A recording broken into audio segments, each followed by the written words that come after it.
Mais uma vez, então, me apresentando para quem ainda não me conhece, mas acho que quase todos me conhecem. Meu nome é Jorge Pregano Júnior, eu sou psicanalista e sou diretor do Ato Analítico. Bom, como vocês já sabem, a gente está nesse desenvolvimento aí nesse mês de julho das nossas atividades de férias.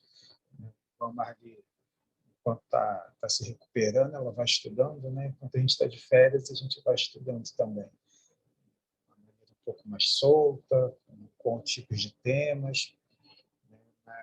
Mas é interessante para a gente pensar nesses sistemas que foram propostos por cada convidado, né? Bom, vamos lá. Queria começar esse tema, que é um tema que muito me interessa e muito me toca também. Mas quero começar da maneira mais informal possível.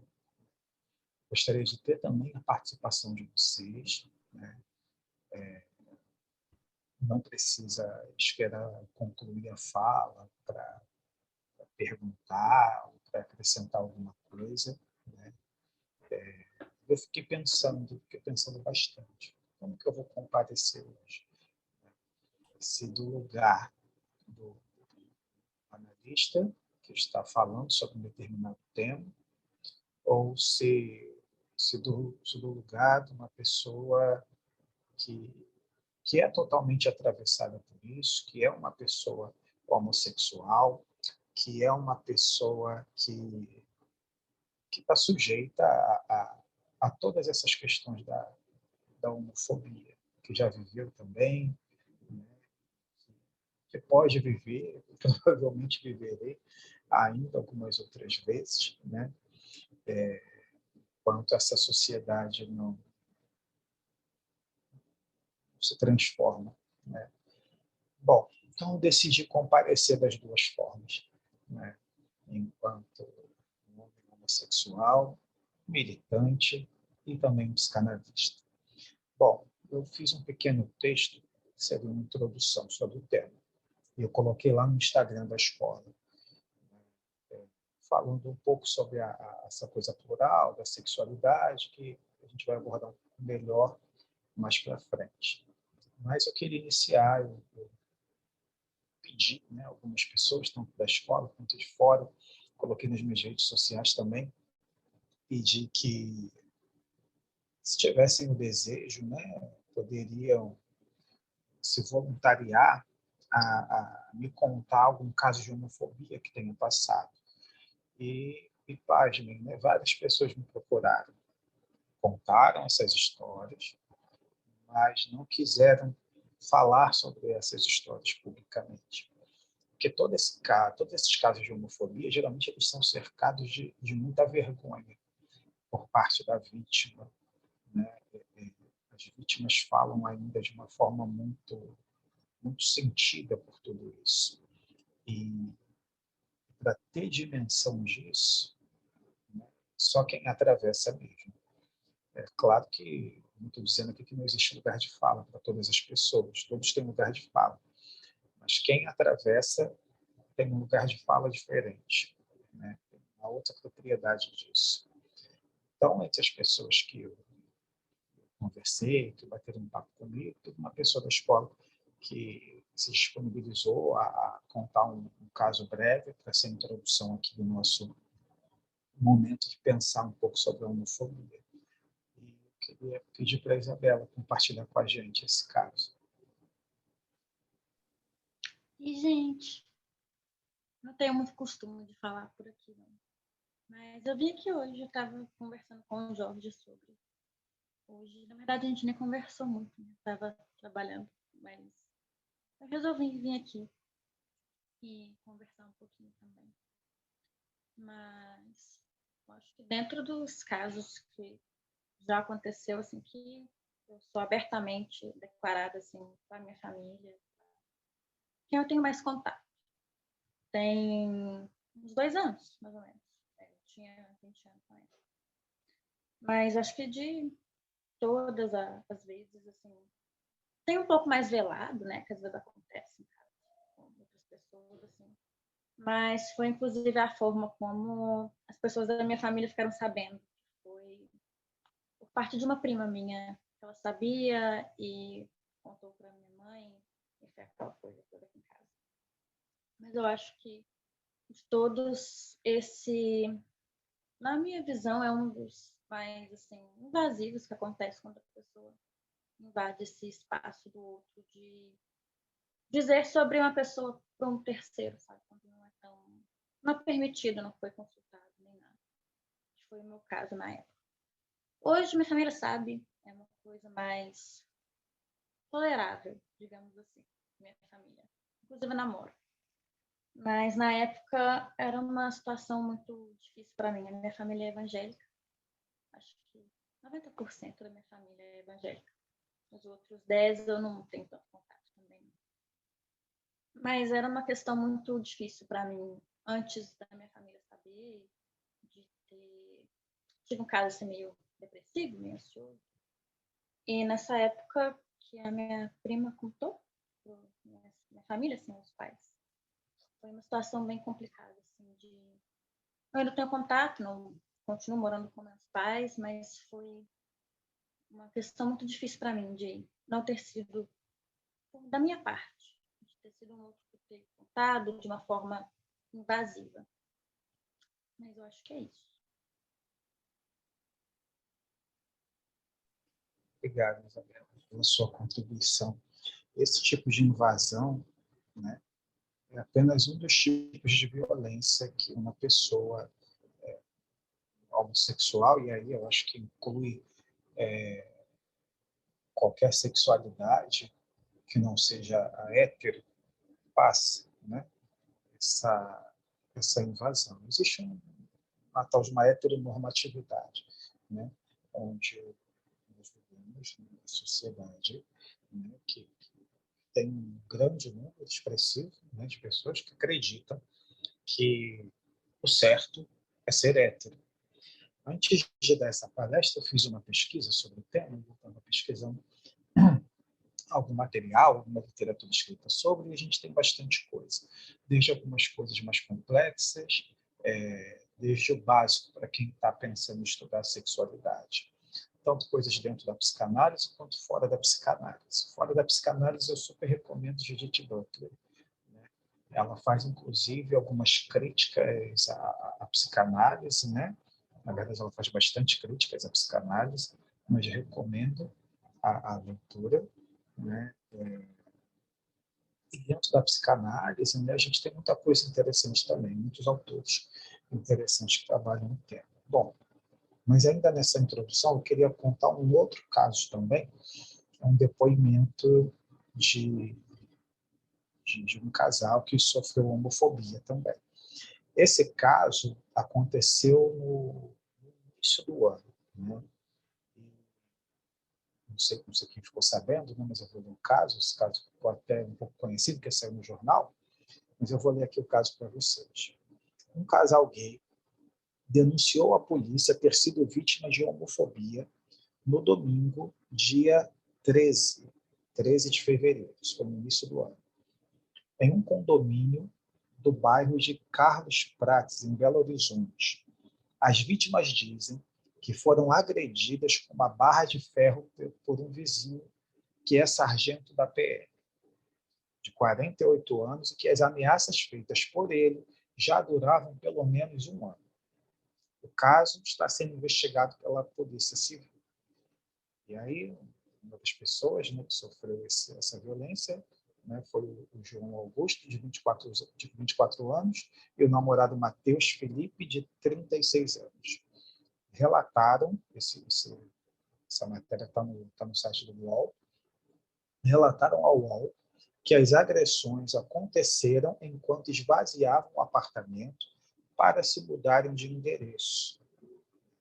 Eles já estavam sofrendo ameaças por esse policial, né, esse vizinho, há um ano já, e aí esse foi um dos fatores pelo qual eles estavam decidindo se mudar dali.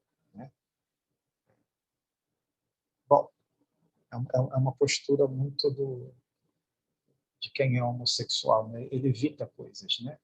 ele evita transtornos. Ele está na rua com o namorado, com a namorada, e ele, às vezes, não dá a mão, porque ele evita dar a mão para que não sofra uma agressão, um xingamento, evita se beijar para que não haja alguma agressão, evita contar para as pessoas sobre a sua sexualidade, porque está pretendendo evitar outras coisas, e assim ele segue evitando.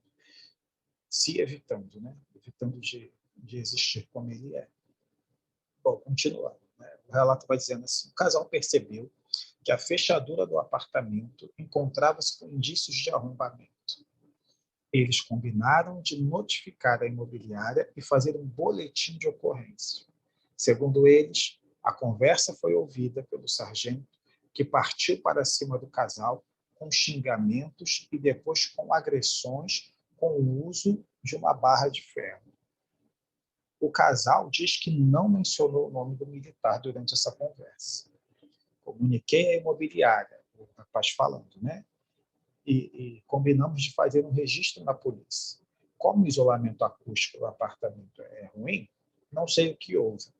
Creio que o vizinho ouviu a conversa e já saiu gritando: seus viadinhos desgraçados, vou matar vocês agora.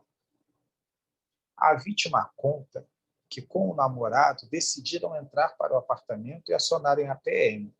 Nisso, o sargento teria surgido com a barra de ferro.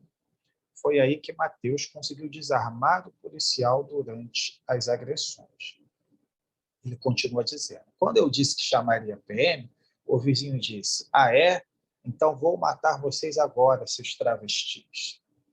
Ele foi correndo para a casa dele, pegou uma barra de ferro maciça e partiu para cima do Mateus, mirando na cabeça. Só que, como meu namorado tem um pouco de prática em defesa pessoal, se esquivou, mas ainda assim foi atingido no queixo e na clavícula. O Mateus conseguiu desarmá-lo e não teve outra escolha a não ser revidar, o imobilizando para aguardar a polícia, completa dizendo. A cena foi vista por testemunhas que moram no mesmo condomínio, segundo o casal. As vítimas dizem que a PM os conduziu para a delegacia junto ao agressor, mas as equipes policiais não quiseram levar as testemunhas, o que impossibilitou o reforço do flagrante contra o sargento. A PM insistia que era um caso de briga entre vizinhos. Pedimos à polícia para que as testemunhas também fossem ouvidas, e a equipe se recusou em levá-las. No momento que o sargento foi apresentado, os PMs saíram, não sendo possível tomar o depoimento deles. Tiveram vários erros para não termos uma prisão em flagrante e o agressor acabou sendo liberado, disse João, que é advogado. Aqui eles vêm relatando uma série de outras coisas também, vem falando como se desenvolveu, como se desenrolou esse um ano de agressões, mas esse é só um dos muitos casos que nós temos, e que terminou de uma maneira não fatal. Nós temos algumas outras histórias que terminam fatalmente. Uma outra coisa que eu queria falar. Quando eu estava pesquisando também, para trazer esse conteúdo aqui para vocês, eu fui lá para a internet, fiquei pesquisando sobre homofobia e tal, e tem um texto do Freud, não sei se vocês conhecem, eu recomendo que leiam, o Infamiliar, esse texto Freud fala algumas coisas que traz uma certa luz a essa ideia da homofobia. Eu vou falar um pouco mais à frente. Quando eu digito um familiar na homofobia, o que eu me deparo? Eu me deparo com suposta matéria, não sei se eu posso chamar isso de matéria, mas com o título assim, o papel da família na prevenção da homossexualidade. Olha que coisa interessante. E aí esse texto vem trazendo uma série de absurdos. Ele começa dizendo: a identidade sexual dos filhos precisa ser desenvolvida e cuidada. E aí a pessoa que escreveu esse texto começa tentando trazer uma ideia de identidade de gênero aqui, sobre macho e fêmea, que nós temos macho e fêmea, mas não homem e mulher e tal. E eles tentam explicar aqui o que é a homossexualidade, isso nesse texto. É uma criança que cresceu emocionalmente morando em um corpo já formado de macho ou de fêmea. Da mesma forma que nascemos fisicamente bebezinhos e precisamos crescer até atingir a estatura adulta. Emocionalmente também crescemos pequenininhos e temos de crescer e desenvolver até atingir a maturidade. Ou seja, uma pessoa homossexual é uma pessoa que não desenvolveu. O que é a homossexualidade? É uma criança que não cresceu emocionalmente. Ele fala aqui claramente. A homossexualidade é uma criança que não cresceu emocionalmente, morando em um corpo já formado de macho ou de fêmea. E aí ele continua dizendo o que acontece. Na puberdade, os hormônios masculinos começam a se manifestar, a barba cresce, os testículos aumentam, a ejaculação acontece, etc. A menina começa a ter menstruação, crescem-lhes os seios, começa a ficar mais arredondadinha e também surgem a energia e os desejos sexuais.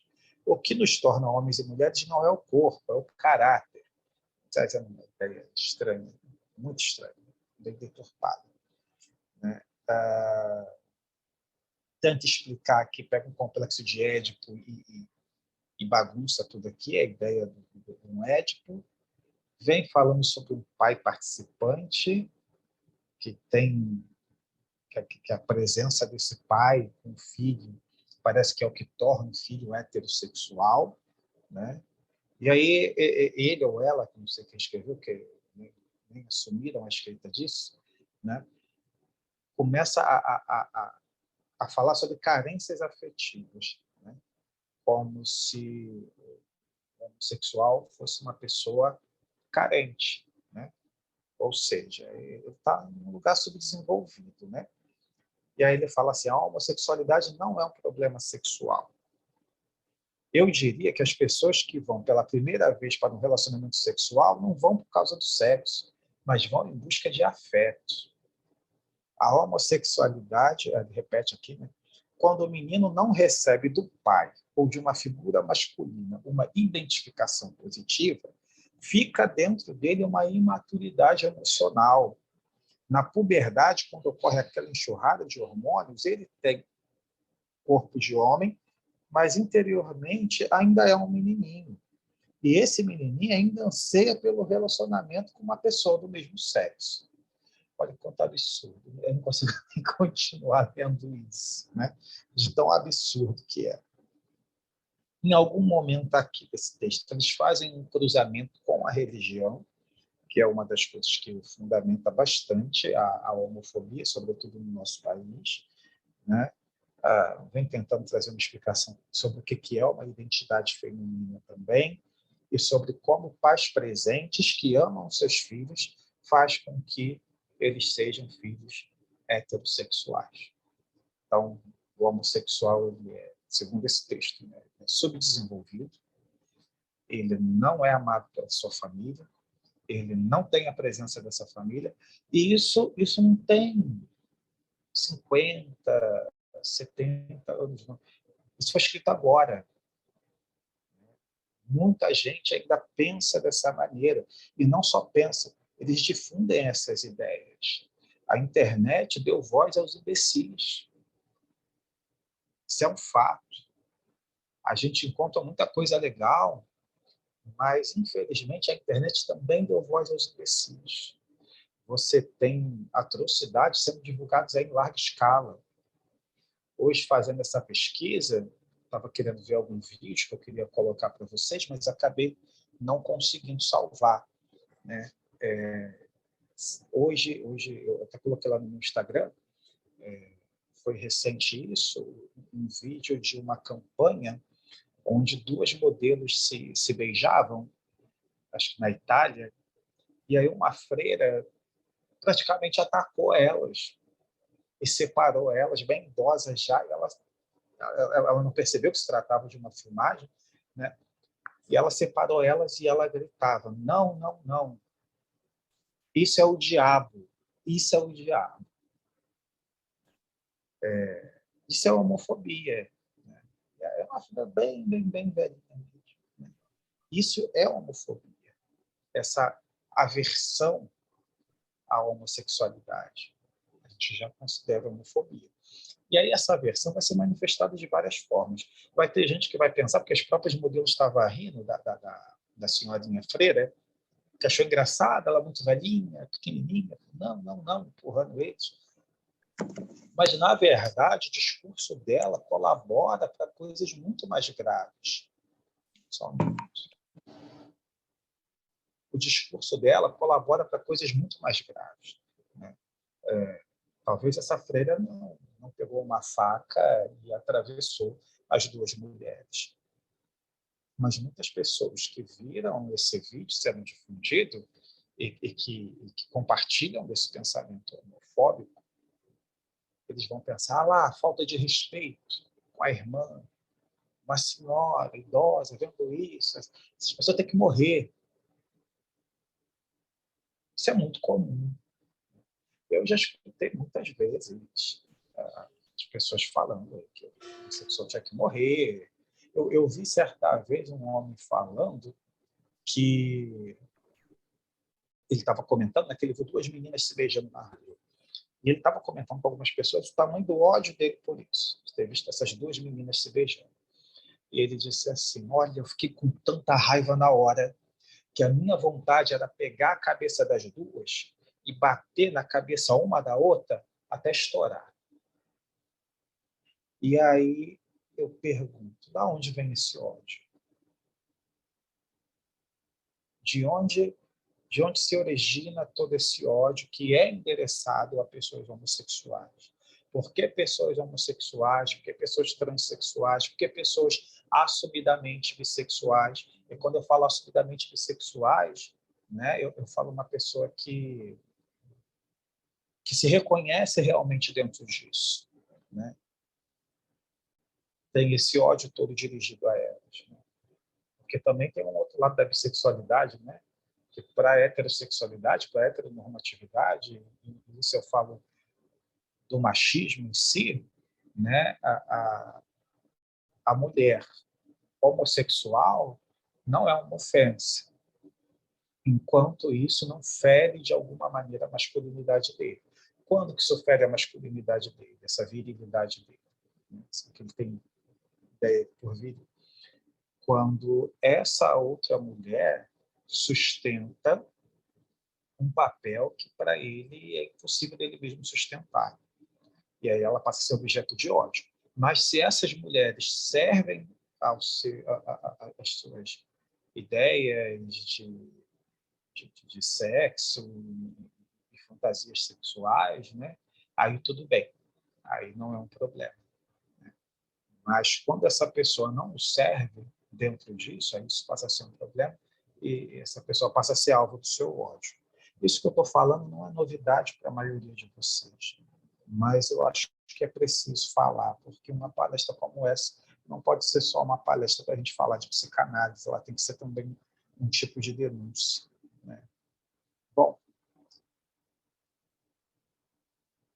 ao nos debruçarmos sobre os relatórios dos assassinatos de pessoas LGBTs, né? No caso agora você tem a sigla vai aumentando, né? E as pessoas fazem piada até com isso, né? Cada vez fica maior essa sigla, tem que ficar. Se a ideia é inclusão, né? Essa sigla tem que ficar cada vez maior, né? E é interessante que na verdade não existe uma coisa engessada sexualmente falando. A sexualidade ela não é engessada. A sexualidade ela é plural, ela é fluida, né? Ela não muda, pelo menos não acredito que ela muda, né? Mas ela é sempre plural, né? O que significa isso? Significa que dentro, até de cada letrinha dessa que as pessoas vão designando para formar grupos, há uma infinidade de sexualidades. Quando eu falo de heterossexualidade, nenhum heterossexual é igual. Cada um tem as suas particularidades da sua sexualidade, da sua constituição. né? Quando se fala em homossexualidade, nenhuma pessoa homossexual é igual. Cada pessoa homossexual possui uma homossexualidade própria, como cada pessoa heterossexual possui uma heterossexualidade própria. Então, essa ideia de que esse ataque, né, a diferença e tal, é uma grande bobagem, porque ninguém é igual, todo mundo é diferente. Bom, mas vamos lá. Um grupo gay, né, desses movimentos gays, lá da Bahia, eles fizeram uma pesquisa justamente por conta da ausência de pesquisas oficiais feitas pelo Estado. Eles fizeram uma pesquisa sobre a violência contra pessoas LGBTQIA+. Né? Bom, e aí eles vão relatando aqui alguns tipos de crimes como esse, e fala que a maioria desses crimes são especialmente crimes de ódio, né?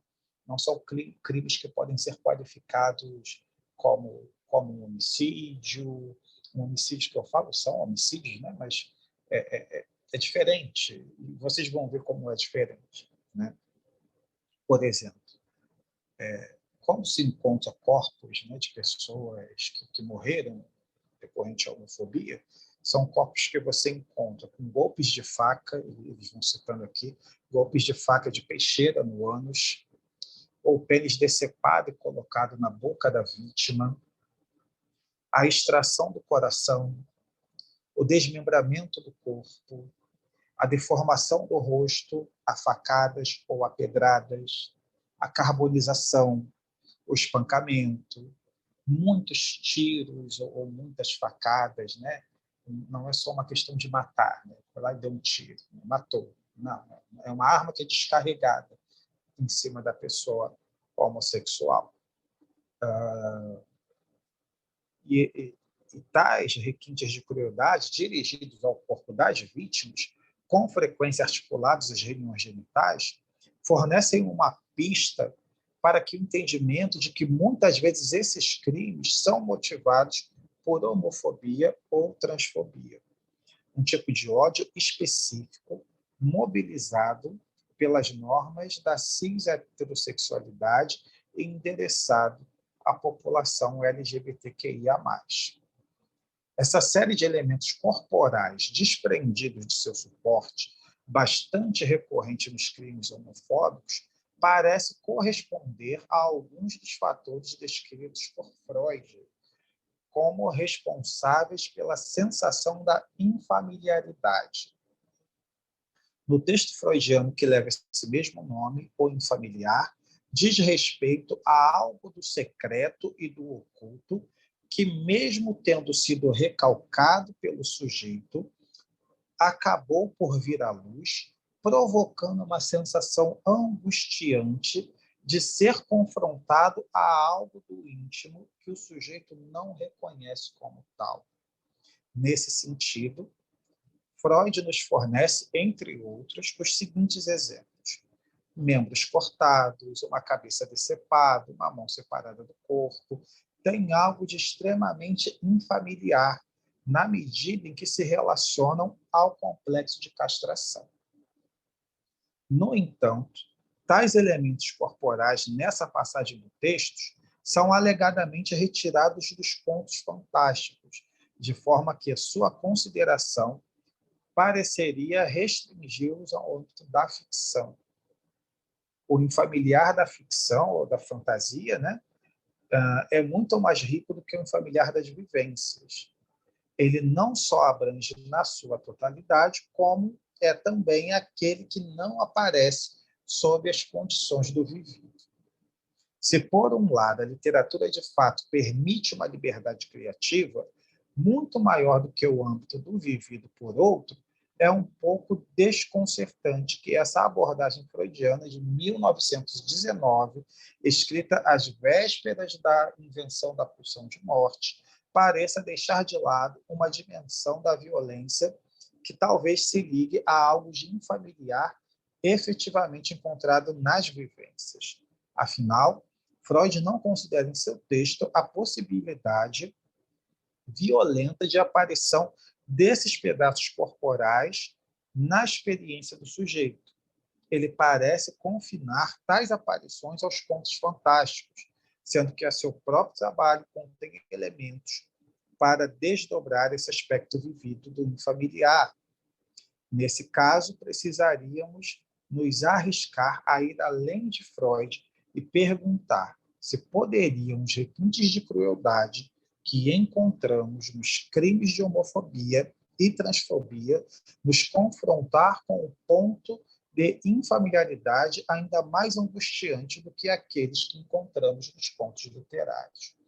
E, a princípio, ele está falando sobre essas histórias policiais, os contos literários, onde você tem essa narração disso, até a questão do filme de terror.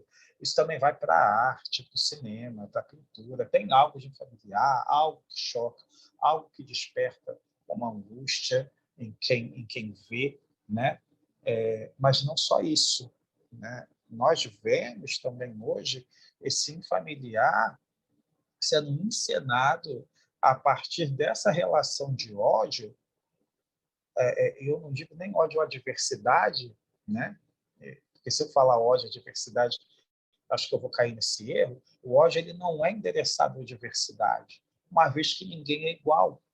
Uma vez que quando uma pessoa começa a conversar com outra sobre a sua sexualidade, sempre daquela maneira hipócrita, mas fica conversando um com o outro lá, sobre sexo, sexualidade e tal, a história não bate uma com a outra, as pessoas pensam diferente, o que uma acha interessante, a outra acha nojento, o que uma acha curioso, a outra acha feio, né?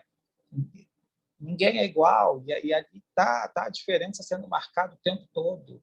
Mas essas pessoas não se odeiam, mesmo a diferença ali sendo marcada o tempo todo. Então, o ódio não é o ódio à diferença. O ódio na homofobia é o ódio ao desejo.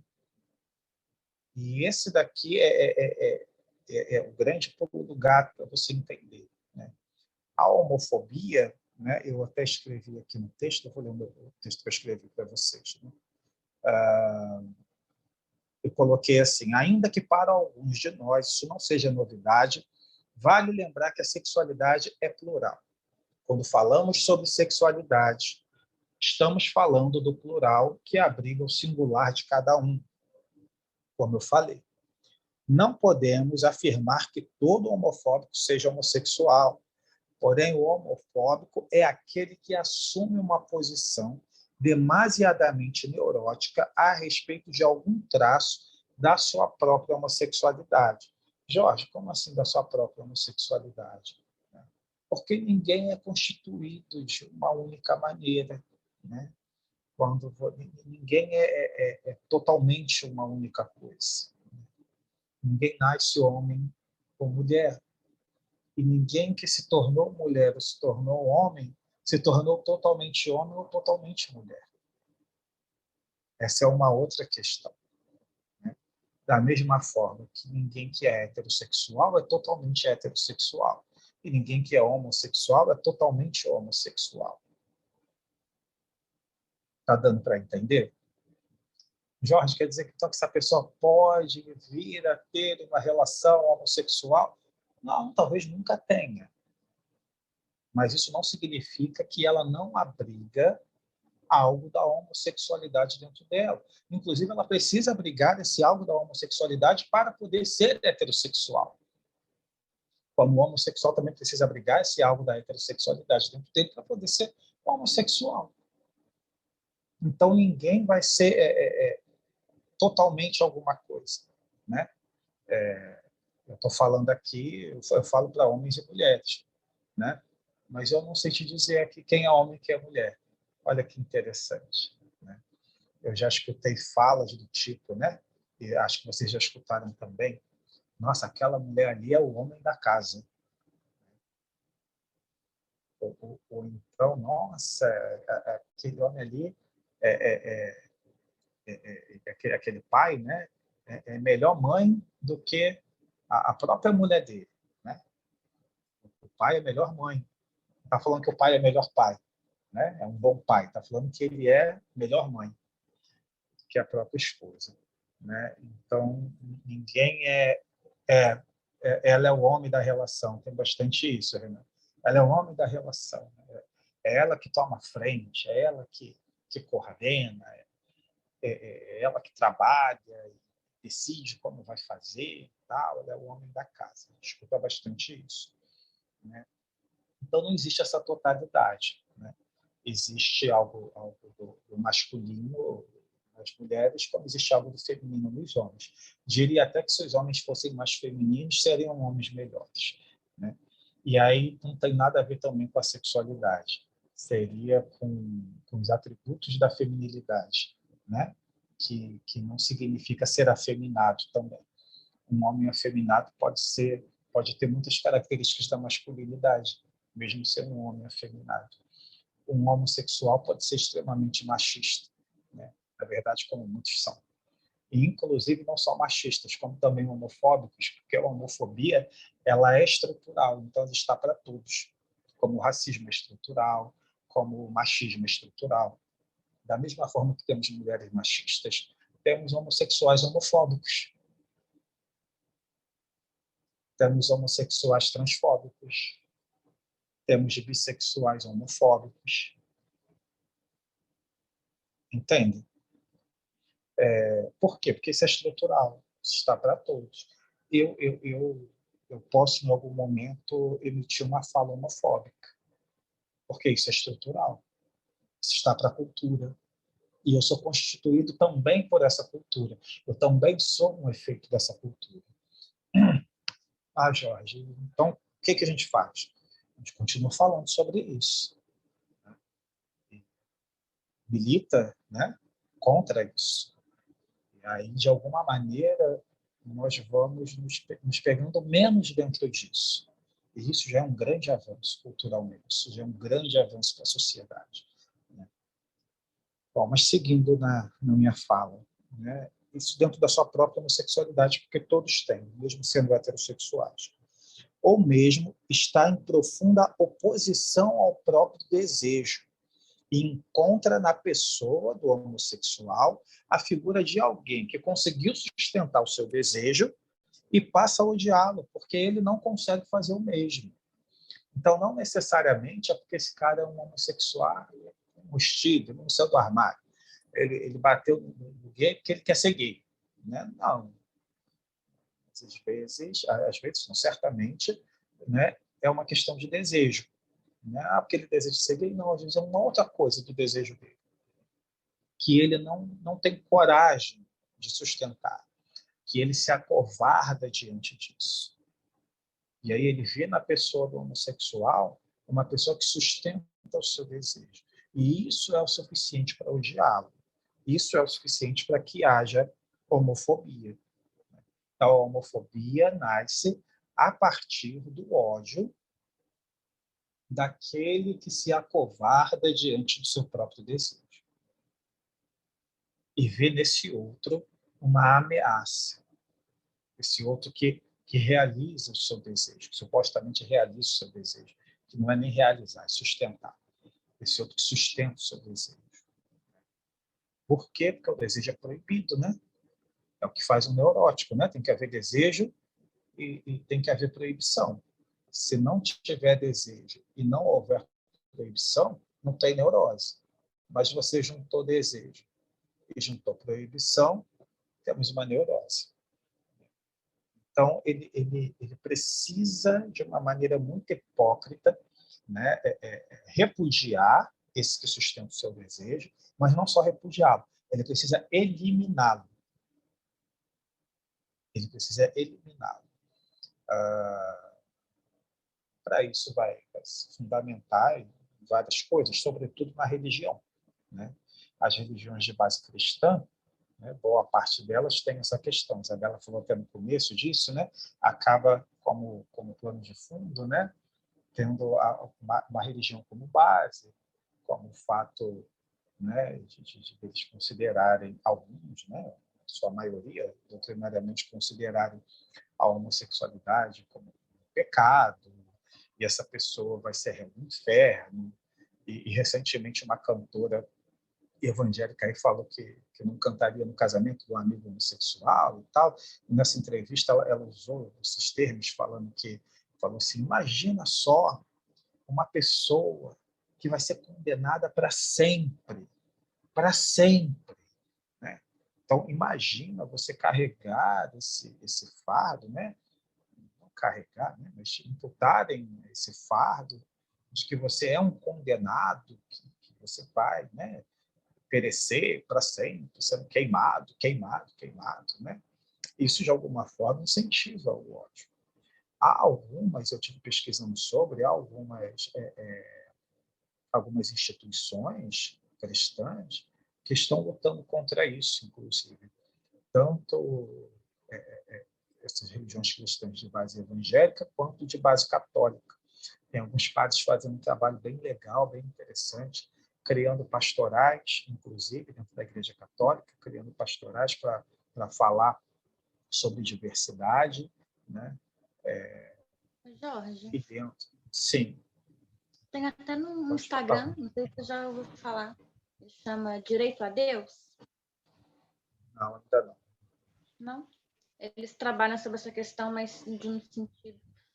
Tem um tempo já que eu vi sobre, mas eles falam. Porque a Bíblia, basicamente, eles interpretam, né? Assim, uma interpretação. Então, eles interpretam de uma outra forma, analisando um outro tipo de contexto. Mas é um Instagram muito interessante. Fala sobre. Não sei exatamente sobre isso que se trata, sabe? Acho que vale a pena depois dar uma olhada. É um grupo que seguia por um livro, né? Chama de Bíblia, e é um livro de interpretações, né? Então, eles vão lendo e vão fazendo suas interpretações. As interpretações estão associadas totalmente à maneira como a pessoa sente e imagina que aquilo deva ser e tal, né? Tanto que hoje você tem, mesmo dentro desse movimento religioso cristão, um outro movimento que é rejeitado por esses cristãos, né? Que é esse próprio movimento que acolhe mais, né? Que dá essas outras interpretações diferentes que eles fazem nesses textos, e inclusive fundam comunidades, né? Não sei como falar isso, eu não conheço bem, mas tem comunidades tem essa temática LGBT, que os pastores são homossexuais, são transexuais e etc. Né?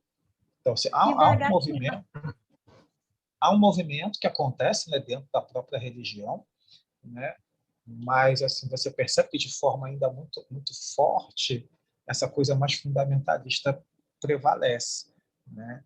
E, culturalmente é isso que está enraizado no Brasil e em vários outros lugares. Outros lugares pode ser até pior, inclusive. Mas se bem que o Brasil esteve durante 13 anos como o quarto país que mais registrou agressões, crimes e morte de pessoas homossexuais e transexuais durante 13 anos consecutivos. Isso é muita coisa. Se eu não me engano, perdi aqui da pesquisa, mas acho que foram computados até o semestre, foram 136 pessoas mortas por homofobia no Brasil. Mas isso que foi computado, né? Fora os outros que não foram, né? Porque é uma coisa muito silenciada. Eu não me esqueço de um vídeo que divulgaram, não sei se foi na internet, não lembro como eu recebi esse vídeo, mas eu recebi esse vídeo há uns anos atrás, de uma travesti, né? Uma pessoa trans, acho que nessas regiões do Nordeste, que ela foi morta na frente de todo mundo.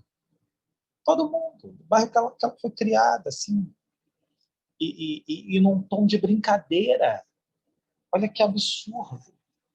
Os rapazes começaram a mexer com ela, né? E, e depois começaram a atacar pedra. Ela foi apedrejada, né? Além de ser apedrejada, zombaram dela, e aí essa filmagem era dos próprios rapazes que estavam fazendo essa agressão. Então, tinha pessoas ali naquele vilarejo que conheciam ela, porque ela era dali, a família dela era dali, da mãe, né?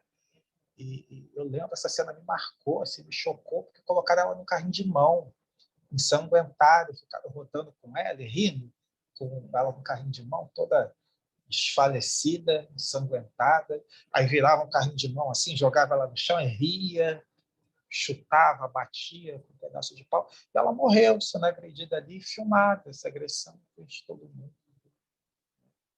A maneira que isso foi. E, por que fizeram isso? Se trata desse ódio ao desejo sustentável, diante da covardia desses de não sustentarem o próprio desejo, que pode estar ligado a um traço da sua própria homossexualidade, que esses tentam odiar, silenciar, que esses odeiam, tentam silenciar e matar, e aí, numa tentativa de matar esse traço que é da sua própria homossexualidade, se mata o outro que sustenta esse traço, né? Inclusive sustenta muito mais do que um traço, sustenta esse estilo, né? E aí tenta se matar uma tentativa de matar o seu traço que não se lida bem. Eu lembro de uma vez que eu atendi um rapaz esse rapaz muito forte, assim, fazia luta, era faixa preta, um monte de coisa, e ele sempre vinha à sessão e ficava naquele blá, blá, blá, falava umas coisas, estou contando esse cara tem muitos anos, tá? Eu posso falar sobre esse caso. E ele fazia essas lutas, tá, na faixa preta, mas ele vinha fazia muito do blá, blá, blá nas sessões e não falava nada, queria andar com a sessão. Eu via que ele estava falando de outras coisas para não falar do que era de fato interessante. Mas o inconsciente não pode ser silenciado. Então, isso se presentifica de alguma forma. E depois de algum tempo de análise, eu lembro que ele conta uma história. Né? Não, antes disso, né? Antes de contar essa história, ele conta que ele não entende o porquê que ele sente tanta raiva de pessoas homossexuais e que ele estava procurando terapia por isso. Ele falava que estava procurando terapia por isso. Que ele sentia muita raiva e agora ele tinha entrado para a igreja. E aí ele não podia ter esse ódio, né? Ele tinha que amar essas pessoas. Ele tinha dificuldade, ele não conseguia falar amar. Eu tenho que, né? Não posso odiar. Tem que essas pessoas. Eu não falava a palavra amar essas pessoas. Né? E aí ele dizia assim e falava, mas aí, olha, cara, me deu um ódio, você não tem noção. Eu estava entrando no ônibus e aí eu sentei, assim que eu sentei, eu bato o olho assim na frente, tinha 2 viados. Eu pensei logo, se eles encostar um no outro, eu vou levantar e vou sair arrebentando eles. Mas como é que é isso? Você sai assim, sai arrebentando as pessoas? Aí ele, não, eu não ia fazer isso se eles não se encostassem. Eu fiquei me segurando. Ficou segurando o quê? Ele, que isso, Jorge? Tá me estranhando? Segurando o quê? Né? Que me segurando, para não arrebentar eles, segurando essa coisa dentro de mim. Eu falei, que coisa? Essa raiva. Aí eu, então você ficou segurando essa coisa dentro de você. Quanto tempo você segura essa coisa dentro de você? Como é que é isso? Né? Ele tá, pode abrir o microfone, Renan, para falar, fica melhor, a gente interage. Ele estava segurando essa coisa do desejo dele, né? Essa coisa que ele estava segurando dentro dele, e que se ele visse no outro a sustentação desse desejo que ele abrigava, ele ia agredir o outro. Né? E aí o que é que acontece? Olha que interessante. Ele diz que ele não fez nada, que Deus segurou ele ali naquele momento, ele não fez nada. Eu falei, que bom, né? Você não fez nada. Né? Aí ele Jorge. Sei que você provavelmente é contra essas coisas. Né? Porque se eu falar para as pessoas que eu quero sair batendo, as pessoas vão em contra. Né? Tem alguns amigos meus que até concordam, mas as pessoas iriam contra. Você vai sair por aí batendo em todo mundo, né? Ele, não, em todo mundo não. Só em quem merece. Mas como é que é isso? E aí ele ia falando.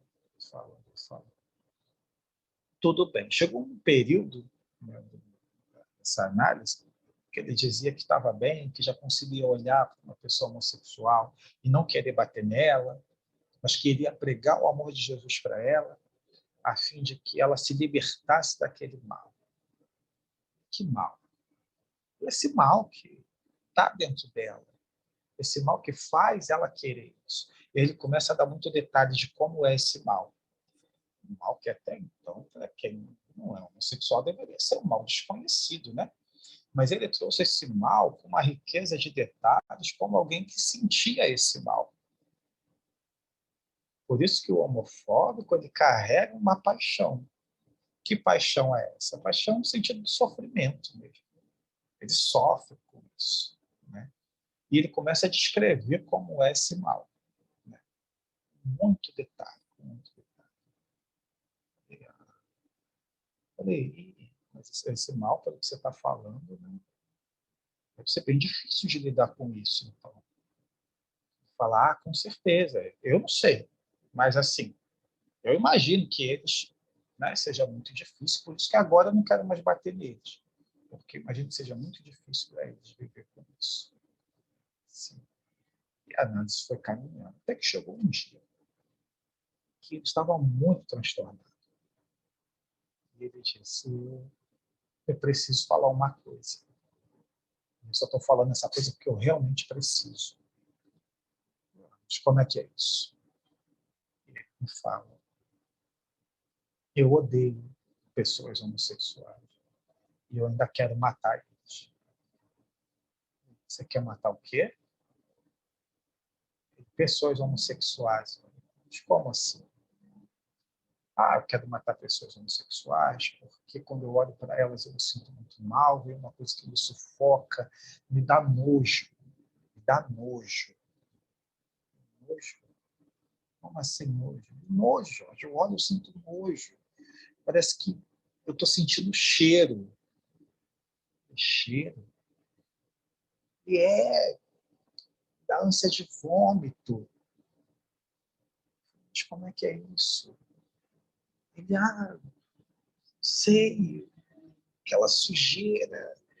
Como é que o cara consegue? Ele consegue o quê?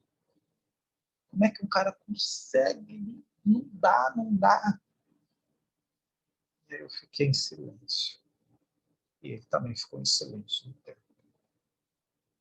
E de repente começou a chorar.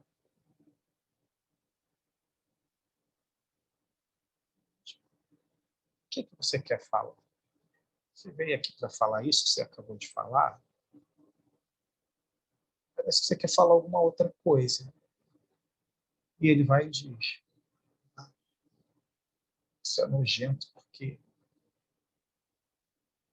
eu sei como é que é isso.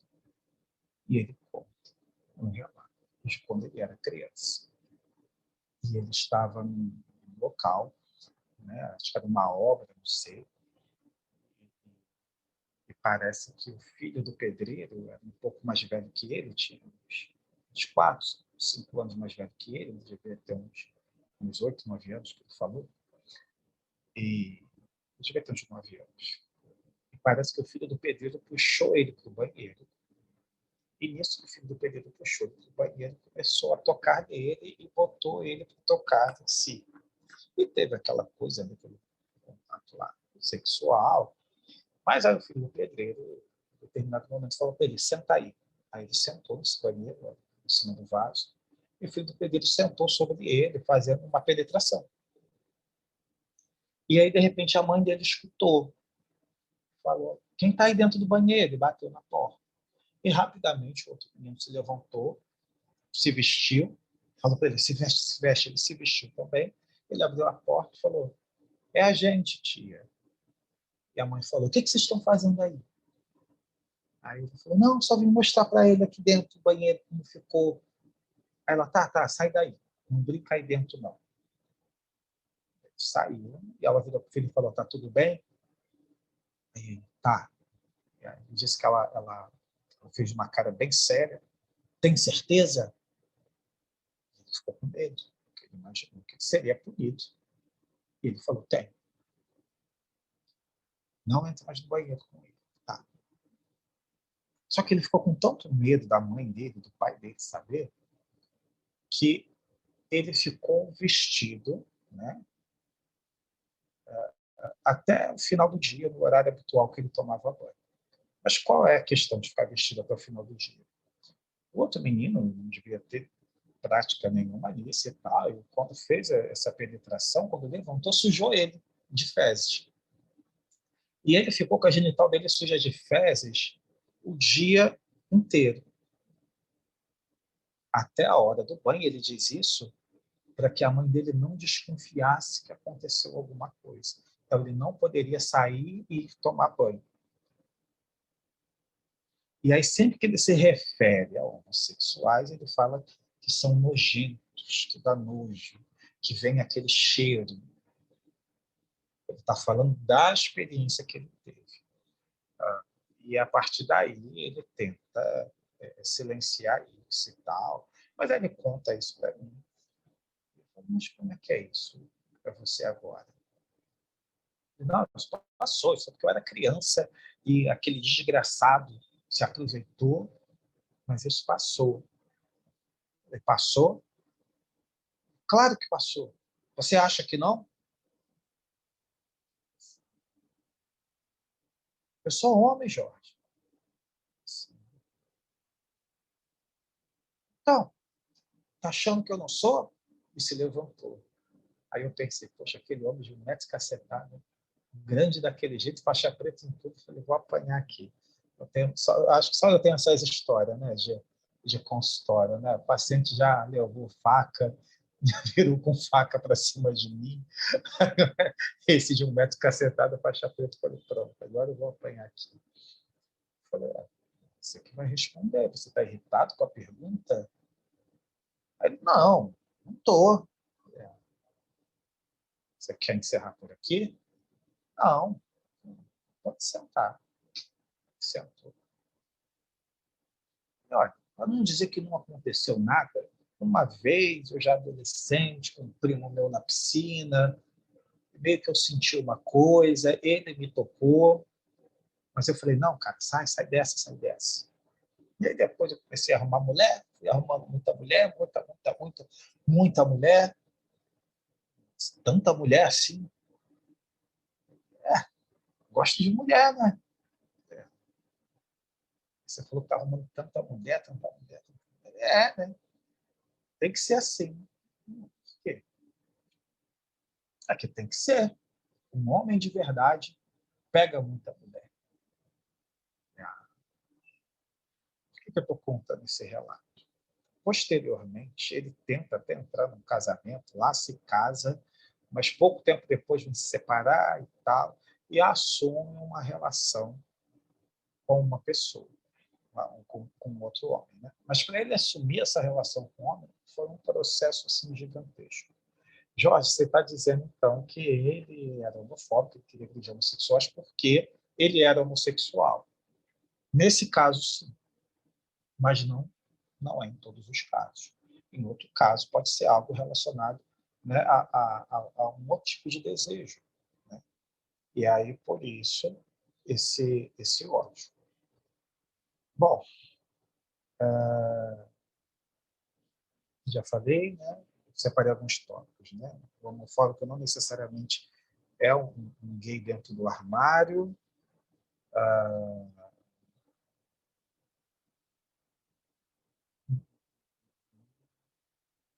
O Brasil é um país, a política do Brasil, né? É uma política conivente com a homofobia, como nós vimos aqui, o caso dos policiais que acompanham o outro policial até a delegacia, não levam testemunha, não escutam a vítima e classifica isso como um desentendimento entre vizinhos.